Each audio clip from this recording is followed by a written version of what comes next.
maintain biashara inakuwa ngumu sana kwa watu wengi. Watu wengi wanakuja na wanafanya vizuri, wanakuwa na majina mazuri. Hivi kitaalamu kuna kitu kinaitwa business life cycle. Kuna stage za kukua kwenye biashara. Stage ya kwanza inaitwa developmental stage. Ni stage ambayo unaanza kukua kwenye biashara, unatambulisha biashara yako, watu wanaanza kujua, unapata wateja, wanaanza kukimbizana nayo. Kuna penetration strategy ambayo unapambana, unaingia kwenye biashara, unatumia strategies kibao.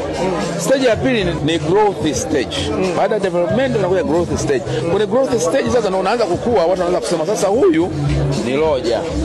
Umeona? Na wewe unaona kila ukileta product inakubalika. Kila product inakubalika. Stage ya tatu inaitwa maturity stage ambayo leo Vunja Bei nipo. Mimi nishafikia kwenye maturity kwamba ni stage ambayo nilete mzigo na waka nitauza. Ukibaki kidogo ile stock na kufanyia sale lakini nitauza. Mimi leo na maduka zaidi ya 20.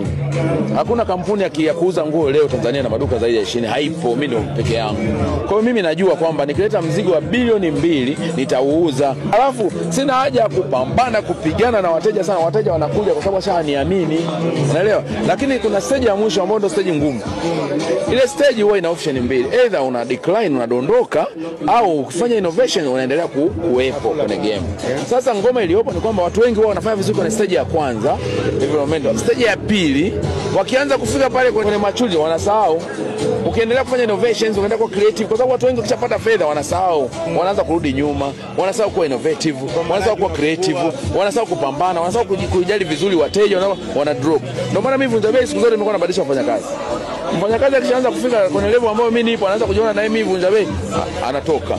Naita watu wapi ambao wanaamini kwamba Vunja Bei bado mdogo, wanatengeneza tu Vunja Bei tuende kwa wakubwa. That's the point. Kuna level ikifika watu wao wanajisahau. Only that.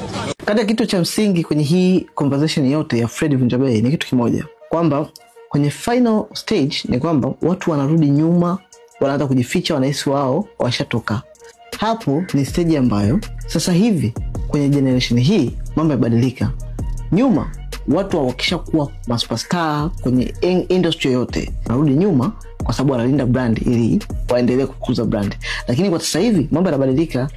Wewe inabidi utoke nje, sio kurudi nyuma, utoke nje kuendelea kuikuza brand yako. Sasa hivi watu waangalie wewe ulifanya nini nyuma, ulifanya nini. Wanachoangalia katika stage kama hii ni kwamba who are you?